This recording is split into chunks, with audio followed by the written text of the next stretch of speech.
diamonds are forever. They are all I need to please me. Thank you for tuning in to the first episode of Making a Manga. So, for this episode, I'm going to be showing you some lesser known tools or a different variety of well-known tools. So first, we're going to start off with basically pencils. Now, you can use a mechanical pencil. This is just 0.9 lead. This is also 0.5, 0.7 size. And you can use HB. It really doesn't matter. Now, also when it comes to pencils, I want to introduce some of y'all to this one, which is called, it's pretty much a colored pencil, but the color is called non-photo blue. And there are actually a few different brands. So this one here is the German brand, and then this is just, you know, a regular Prismacolor pencil right here. It says non-photo blue. And the good thing about that is you can simply, you know, sketch out your random lines for the beginning of your manga or whatever you're using it for, and it won't show up. This is a page from mine, and let me zoom in. I don't know if you can see that well, but that blue line, if I were to take all my pencils and just ink everything, but the blue line, that blue will not show. Next, obviously, a ruler. I recommend using a flexi ruler if you travel a lot. That way it doesn't break. I used to have transparent plastic ones. Oh, and I like this better, the transparent one better, because you can pretty much see through when you're inking instead of using a solid color ruler.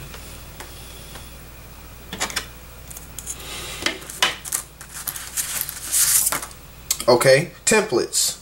This is a oval template, basically to help speed up the process. You're not going to be able to draw a perfect oval. You can go from really skinny to kind of wide. Circle template.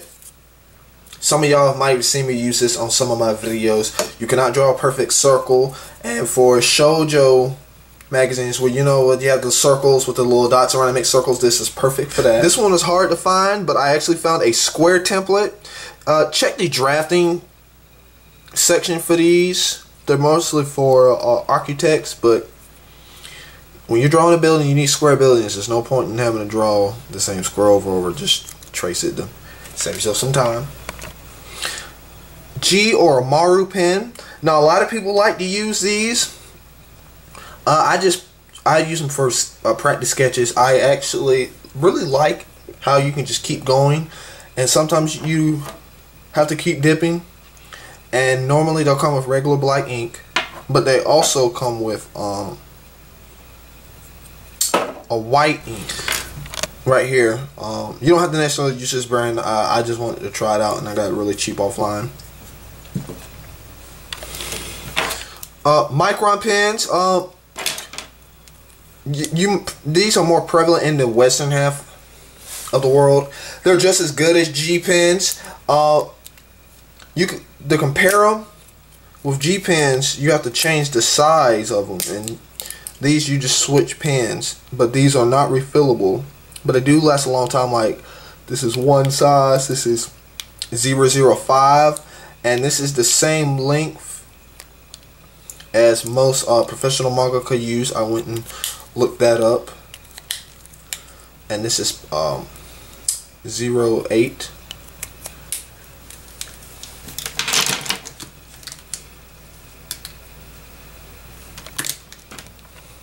Now, Prismacolor has come out with a different variety of these. This is the red. They have purple, green, orange, blue, 2 browns, yellow. So if you wanted to use these to outline something instead of black, I recommend you pick them up. I'm having pretty much fun with these right now. A regular paintbrush for those special effects for calligraphy, if you're having a setting in like East Asia. Sharpie for really black areas, especially if you working digitally. So instead of using your expensive markers to do this, pretty much just use a Sharpie, or you could use a Prisma. Now, both of these are black, but they're not the same shade, and while your eyes, depending on your visibility, you may not be able to tell the difference, but if you have a decent scanner, it will pick up the difference.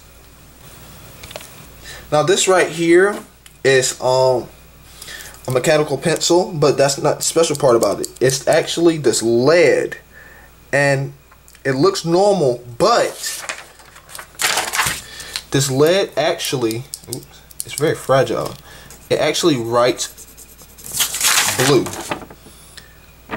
So if I wanted to use a sketch and I didn't want to have to sharpen my pencil, there is blue lead that you can purchase. It's about, I want to say, $1 for a little packet of lead. It's not too bad. Brush pens. I actually use this for my main character's hair to give him a very unique look. That's what it is. It's this is very difficult to use at first, so I recommend that you practice with this. If you cannot get this brand online, Sharpie does have a stain version. Now it is not, it's a bit more stiff than this one, but the thing about Sharpie is you can get them in different colors, so you might want to check that out. Another tool people figure about a compass for those really wide circles. So you can just go into like your local store to the math section and pick one up. Don't neglect to abuse this cheap tool you probably have since high school days. Okay, now we're moving on to paper. Now a lot of people put a lot of emphasis on paper, so I'll tell you the truth. I use 3 different sets. I mean 3 different kinds. This is just regular copy paper for random practice if I'm like on the go or whatever. It's very cheap. And then this is Bristol Board and the leader paper. Now a lot of people want to know, oh, where can I get the leader paper or where can I get Bristol Board? Both of these, it does not matter what you use because they both give you the different lines that you need for printing options. The only difference is Bristol Board, if you live in the United States, is going to be a lot easier to get. You can get it at any local art shop. You do get less, but it's a thicker paper, while the leader is a bit thin. Now Bristol Board only comes in 1 size, but the leader comes in 2. This is the A size, and there is also this is a blank sheet. This is the B size. So don't really put much emphasis on paper. If all you can afford is copy paper, just use copy paper. It's just as good. Copic markers for traditional coloring and the refills. These are the only ones that I use. You can also get Prisma colors. I just like Copics because you can refill them and have a lot of different colors. Take some practice with them. If you notice, some of the color pages on Naruto use this.